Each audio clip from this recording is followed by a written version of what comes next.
Modern physics, planks quantum theory. বিভিন্ন atom এবং মলিকুলগুলো যে এনার্জি এমিট করতে পারে বা অ্যাবজর্ব করতে পারে সেটা অবশ্যই ডিসক্রিট কোয়ান্টিটি অনুসারে করে, অর্থাৎ বিচ্ছিন্ন বিচ্ছিন্ন করে প্যাকেট আকারে করে, এবং সেই বিচ্ছিন্ন পরিমাণগুলোকে বলা হয় কোয়ান্টাম অফ ইলেকট্রোম্যাগনেটিক রেডিয়েশন। তো এখানে যে এনার্জিটা অ্যাবজর্ব বা এমিট করে সেটা অবশ্যই ফ্রিকোয়েন্সির সাথে প্রপোর্শনাল হয়, এবং সেটাকে প্ল্যাঙ্ক কনস্ট্যান্টটাকে আমরা প্রপোর্শনালিটি কনস্ট্যান্ট হিসাবে সেক্ষেত্রে ইউজ করি। এটাই হচ্ছে প্ল্যাঙ্কের কোয়ান্টাম থিওরি। এবং লাইট মেনলি ওয়েভ হলেও সেটাও কিন্তু প্যাকেজ অফ এনার্জি হিসাবে ভাবা যেতে পারে, এবং যেটাকে আমরা ফোটন বলি। সেই ফোটন এক নির্দিষ্ট অ্যামাউন্ট অফ এনার্জি ক্যারি করে, বাট ফোটনের কোনো ভর হয় না, ফোটনের ভর জিরো। এবং এনার্জি, যে ফোটনের যে এনার্জি সেটা তোর ওয়েভলেন্থ বা ফ্রিকোয়েন্সির উপরে ডিপেন্ড করে। ফ্রিকোয়েন্সি বেশি হলে বা ওয়েভলেন্থ কম হলে এনার্জি বেশি হবে। ব্ল্যাক বডি রেডিয়েশন,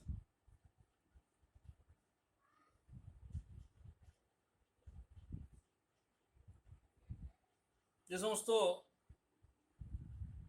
কঠিন পদার্থগুলোকে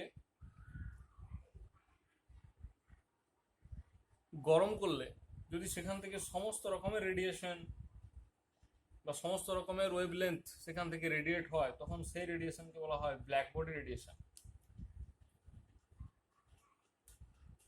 টেম্পারেচার বৃদ্ধি করলে সেখানে যে কালার, মানে যে বেরোনোর, যে রেডিয়েশন বেরোনোর যে কালার অর্থাৎ ওয়েভলেন্থ বা ফ্রিকোয়েন্সি, এগুলো কিন্তু পরিবর্তিত হয়।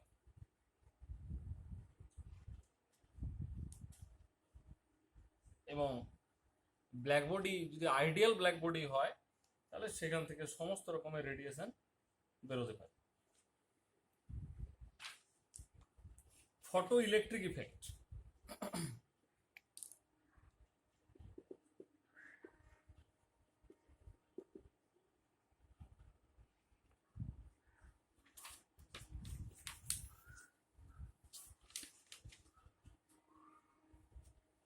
এই ফটো ইলেকট্রিক ইফেক্টের যে ডেমনস্ট্রেশন, এক্সপেরিমেন্টাল ডিভাইস ডেমনস্ট্রেশনের জন্য, সেটা একটা এরকম কাচের টিউব। সেই কাচের টিউবের মধ্যে একটা জানালার মতো আছে, যেটাকে ব্রুস্টার জানালা বলা হয়, এবং সেই জানালার মধ্য দিয়ে আল্ট্রাভায়োলেট রশ্মি এসে পড়তে পারে। সে আল্ট্রাভায়োলেট রশ্মি এসে পড়বে একটা ক্যাথোডের উপরে, এবং সেই ক্যাথোডের সঙ্গে একটা তার লাগানো আছে, সেটা অ্যামিটারের সঙ্গে লাগানো আছে। আরেক প্রান্তে একটা প্লেট রয়েছে, সেই প্লেটটা কমিউটেটরের সাথে যুক্ত আছে।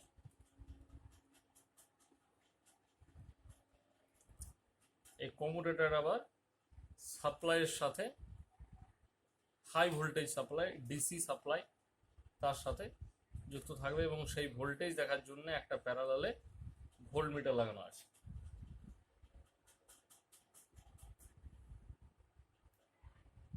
এরকম ধরনের একটা অ্যারেঞ্জমেন্ট। এটা হচ্ছে ক্যাথোড, এটা হচ্ছে প্লেট।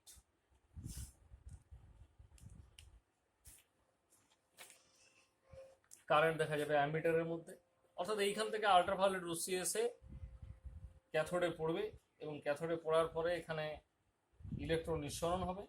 সেই ইলেকট্রনগুলোকে আমরা আলো ফেলার পরে যেহেতু তৈরি হচ্ছে, তাই তাদের নাম হচ্ছে ফটো ইলেকট্রন। এবং সেটা যখনই একটা কারেন্ট সেখানে রেকর্ড হবে অ্যামিটারের মধ্যে, এবং যত এই প্লেটের পজিটিভ পোটেনশিয়াল বাড়ানো হবে তত কিন্তু এখানে কারেন্টের পরিমাণটা আস্তে আস্তে বাড়বে, এবং মোটামুটি 10 ভোল্টের মতো ভোল্টেজ দিলে এটা স্যাচুরেট করে যাবে।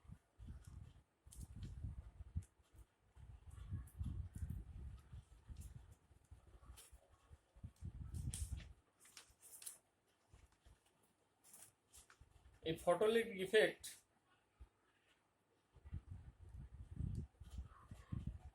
এর মধ্যে বেশ কয়েকটা গুরুত্বপূর্ণ পয়েন্ট রয়েছে। যেমন এখানে কতগুলো লস বা ক্যারেক্টারিস্টিক্স মেনে চলে।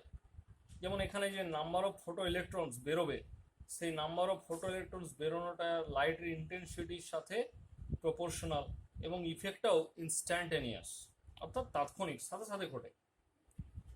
2 নম্বর হচ্ছে ইলেকট্রনের যে ভেলোসিটি বা এনার্জি, সেটা ম্যাক্সিমাম থেকে 0 পর্যন্ত ভ্যারি করতে পারে,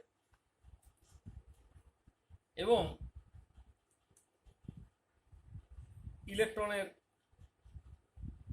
সেই ম্যাক্সিমাম অবস্থায় নাম্বার অফ ইলেকট্রনের সংখ্যাটা যখন ম্যাক্সিমাম হবে, তখন লাইটের ইন্টেন্সিটির সাথে সেটা ইন্ডিপেন্ডেন্ট হয়ে যায়, এবং সেই প্লটটা হয়ে যায় এরকম ধরনের গাউসিয়ান কার্ভ টাইপের হয়ে যায়।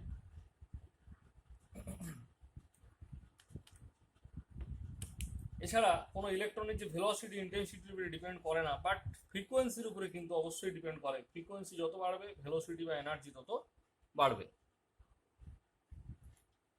প্রত্যেকটা এমিটিং ম্যাটেরিয়াল, ক্যাথোডের যে এমিটিং ম্যাটেরিয়াল থাকে, সেই এমিটিং ম্যাটেরিয়ালের জন্য ফ্রিকোয়েন্সি কিন্তু যদি একটা নির্দিষ্ট ফ্রিকোয়েন্সি কম হয়, সেই ফ্রিকোয়েন্সিটাকে বলা হয় থ্রেশহোল্ড ফ্রিকোয়েন্সি।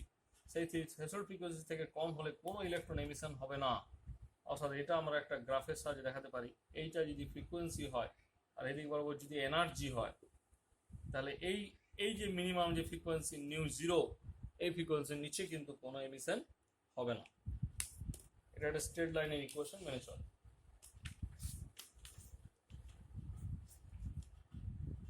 লাস্ট বৈশিষ্ট্য হচ্ছে যে এখানে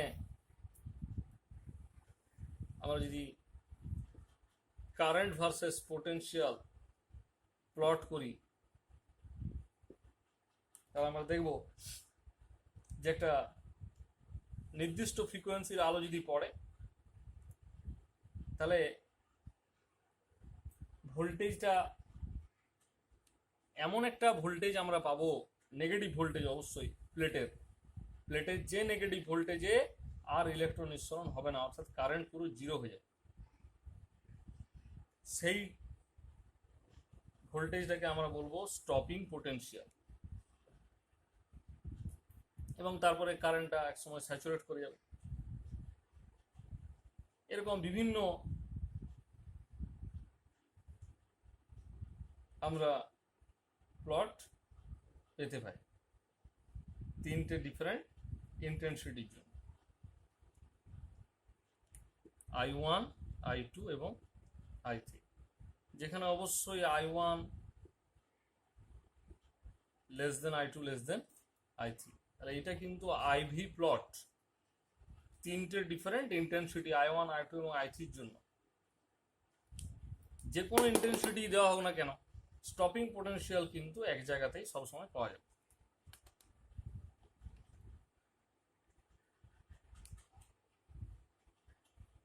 এবং এমিটার এবং কালেক্টরের যে পোটেনশিয়াল, সেটা যখন স্টপিং পোটেনশিয়ালের সাথে সমান হবে, তখন সব থেকে বেশি এনার্জি বিশিষ্ট ইলেকট্রনটিও কালেক্টরে, অর্থাৎ ওই অ্যানোডে বা প্লেটে পৌঁছতে পারবে না, জাস্ট পৌঁছতে পারবে না, মানে একেবারেই প্লেটের একদম কাছাকাছি গিয়ে আর পৌঁছতে পারবে না, যদি তাদের পোটেনশিয়ালটা স্টপিং পোটেনশিয়ালের সঙ্গে সমান হয়। এবং সেই অবস্থাতে আমরা বলতে পারি যে ম্যাক্সিমাম কাইনেটিক এনার্জি সমান স্টপিং পোটেনশিয়ালের করেসপন্ডিং এনার্জি।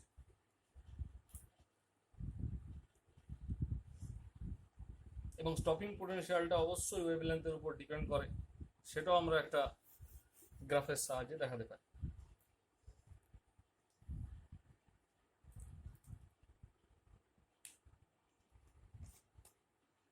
আমরা এদিক বরাবর যদি পোটেনশিয়াল বলি, এদিক বরাবর যদি কারেন্ট বলি, তাহলে আমাদের যদি wavelength λ1 greater than λ2 greater than λ3 হয়, তাহলে আমাদের স্টপিং পোটেনশিয়াল কিন্তু আস্তে আস্তে এখানে -v1 λ1 এর জন্য, এখানে -v2 λ2 এর জন্য, এখানে -v3 λ3 এর জন্য তার মানে এখানে ল্যামডা ওয়ানটা সবচেয়ে বড়, স্টপিং পোটেনশিয়ালটাও বেশি, নেগেটিভ যেহেতু, তাহলে আস্তে আস্তে ওয়েভ লেন্থ কমলে স্টপিং পোটেনশিয়ালটাও কমে কমে যাচ্ছে, মানে নেগেটিভ বেড়ে বেড়ে যাচ্ছে। তো ক্লাসিক্যাল যে EM theory, classical electromagnetic theory, সেটা কিন্তু এই ফটোইলেকট্রিক ইফেক্টকে ব্যাখ্যা করতে পারেন। ফটোইলেকট্রিক ইফেক্টের একটি বৈশিষ্ট্য হচ্ছে যে এটি independent of the intensity of light. কিন্তু ক্লাসিক্যাল থিওরি বলতো যে একটা স্ট্রং লাইট অবশ্যই বেশি ইলেকট্রন বিম জেনারেট করবে একই ফ্রিকোয়েন্সি বিশিষ্ট।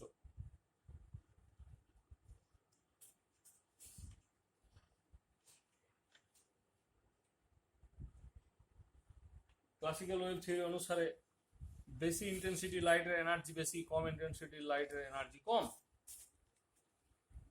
ফ্রিকোয়েন্সি যাই হোক না কেন। কিন্তু ফটো ইলেকট্রিক থিওরির বৈশিষ্ট্য, ইলেকট্রিক ইফেক্টের বৈশিষ্ট্য তা কিন্তু নয়। ফটো ইলেকট্রিক ইফেক্টের বৈশিষ্ট্য হচ্ছে যে এটা যে ইলেকট্রনের সংখ্যা সেটা কিন্তু ফ্রিকোয়েন্সির উপরে অবশ্যই ডিপেন্ড করবে। এছাড়া ফটো ইলেকট্রিক ইফেক্ট একটা ইনস্ট্যান্টেনিয়াস ফেনোমেনা, অর্থাৎ লাইট ফেলা মাত্রই সাথে সাথে শুরু হয়ে যাবে। কিন্তু সেটা যদি আমরা ক্লাসিক্যাল থিওরি অনুসারে আমরা একটা এক্সাম্পল নিয়ে দেখাই, যে একটা 10⁻⁻⁶ ওয়াট পার মিটার স্কোয়ারের একটা ইন্টেন্সিটির আলো যদি আমাদের একটা সোডিয়াম ব্লকের উপর পড়ে এবং সেইখানে যদি আমাদের 10⁻⁹ সংখ্যক অ্যাটম থাকে প্রতি মিটার স্কোয়ারে, তাহলে আমরা এটা ভাগ করে দিলে আমাদের চলে আসবে 10⁻⁻25 জুল পার সেকেন্ড প্রত্যেকটা অ্যাটমের জন্য রিসিভ যে এনার্জিটা। তাহলে সেখানে সেটা ইলেকট্রন ভোল্টে করলে 10⁻⁷ ইলেকট্রন ভোল্ট পার সেকেন্ড হবে। তার মানে 10⁷ সেকেন্ড লেগে যাবে ইলেকট্রন বেরোতে। তাহলে ইনস্ট্যান্টেনিয়াস হলো না ক্লাসিক্যাল থিওরি অনুসারে। তাহলে according to classical theory instantaneous নয়, তাই ব্যাখ্যা করতে পারলো না। তৃতীয় হচ্ছে থ্রেশহোল্ড ফ্রিকোয়েন্সি। ইন্টেন্সিটি বেশি হলেই সে বেশি ইলেকট্রন নির্গত করবে, তা কিন্তু হয় না বাস্তবে। ইন্টেন্সিটি যাই হোক না কেন, একটা মিনিমাম ফ্রিকোয়েন্সি যার নাম থ্রেশহোল্ড ফ্রিকোয়েন্সি, তার থেকে কম ফ্রিকোয়েন্সি হলে কিন্তু সে ইলেকট্রন নিঃসরণ করতে পারবে না।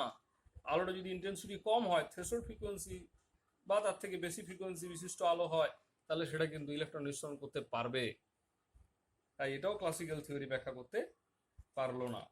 তখন বিজ্ঞানী আইনস্টাইন 1905 সালে একটা ইকুয়েশনের সাহায্যে এটা ব্যাখ্যা করলেন। সেই ইকুয়েশনটা হচ্ছে ½ mv²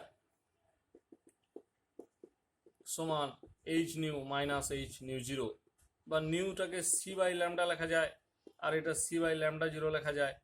নিউ0টা হচ্ছে থ্রেশহোল্ড ফ্রিকোয়েন্সি, λ0টা হচ্ছে থ্রেশহোল্ড ওয়েভলেন্থ। অর্থাৎ এই নিউ0টা যদি মিনিমাম হয়, মিনিমাম ফ্রিকোয়েন্সি, তাহলে λ0টা অবশ্যই কিন্তু ম্যাক্সিমামের দিকে চলে যাবে, অর্থাৎ থ্রেশহোল্ড ওয়েভলেন্থ অবশ্যই কিন্তু বেশির দিকে থাকবে।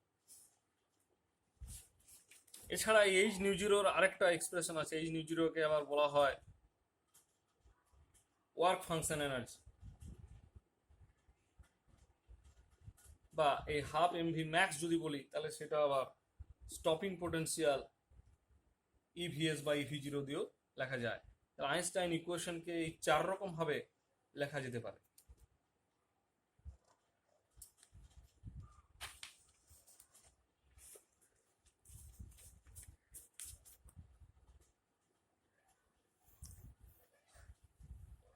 নেক্সট হচ্ছে কম্পটন ইফেক্ট।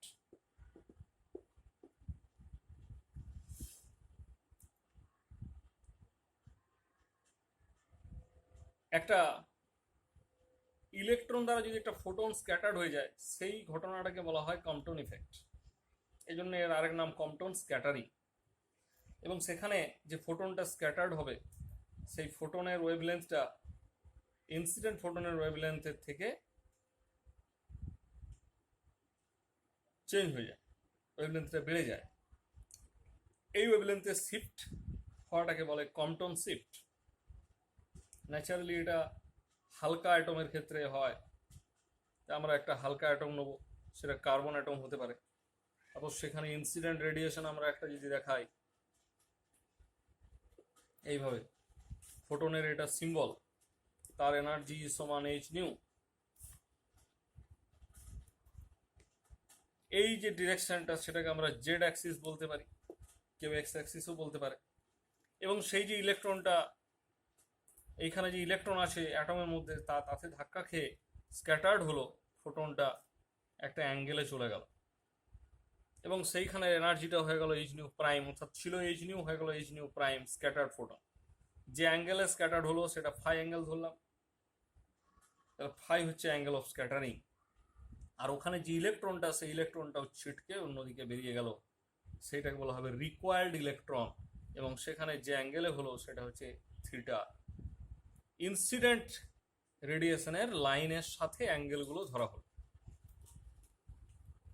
তাহলে এনার্জি কনজারভেশন অনুসারে m0c² plus H new, m0c², যেহেতু অ্যাটমটা স্থির, তার স্থির রেস্ট মাস m0, তাহলে রেস্ট মাস এনার্জি m0c², ফোটনের এনার্জি এইচ নিউ সমান হয়ে যাবে এইচ নিউ প্রাইম প্লাস, এটা ইলেকট্রনের রেস্ট মাস, আর এখানে ইলেকট্রন যেহেতু মুভিং হয়ে গেছে, তাহলে ইলেকট্রনের m0/√1 - v²/c², অর্থাৎ মুভিং মাস দিয়ে লিখতে হবে এনার্জি কনজারভেশন ফর্মুলা। ঠিক একই সাথে এখানে কিন্তু মোমেন্টাম কনজারভেশন ল অ্যাপ্লাই করতে গেলে আমাকে দুটো ডিরেকশনে লিখতে হবে, একটা হচ্ছে অ্যালং দ্য জেড অ্যাক্সিস, আর একটা perpendicular to the Z Axis. Z Axis বরাবর হলে কি হবে না, এইচ নিউ এর জন্য মোমেন্টাম হবে h nu by c, h nu প্রাইমের জন্য ফাই অ্যাঙ্গেলের কম্পোনেন্ট হবে h nu prime by c cos phi. এদিকে যদি মাস এম হয়, অর্থাৎ এম সমান হচ্ছে m0/1 - v²/c² whole to the power half, তার মানে mv cos থিটা। এম এর জায়গাতে আমরা এই এক্সপ্রেশনটা বসিয়ে দেবো 2 নম্বর ইকুয়েশন। যেহেতু এর শুধুমাত্র জেড বরাবর কম্পোনেন্ট আছে, তাহলে ইনসিডেন্টের কোনো পারপেন্ডিকুলার দিকে কম্পোনেন্ট নেই, তার জন্য এর পারপেন্ডিকুলার বরাবর মোমেন্টামের কনজারভেশন লটা হবে 0 সমান H nu prime by c sine phi, আর এমভি সাইন থিটাটা নিচের দিকে হবে, অর্থাৎ মাইনাস এমভি সাইন থিটা। এই দুটো ইকুয়েশনকে স্কোয়ার করে অ্যাড করে আমরা 4 নম্বর ইকুয়েশন পেয়ে যাব, এবং সেটা ওই 1 নম্বর ইকুয়েশনের সাথে সেটাকে আমরা কম্পেয়ার করে দিলেই আমরা কিন্তু ultimately new minus new prime পেয়ে যাব, অর্থাৎ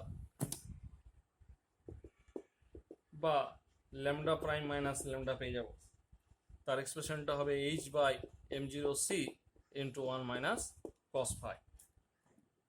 This is the expression of Compton shift, এবং h/m0c টাকে বলা হবে Compton wavelength, Compton wavelength lambda C.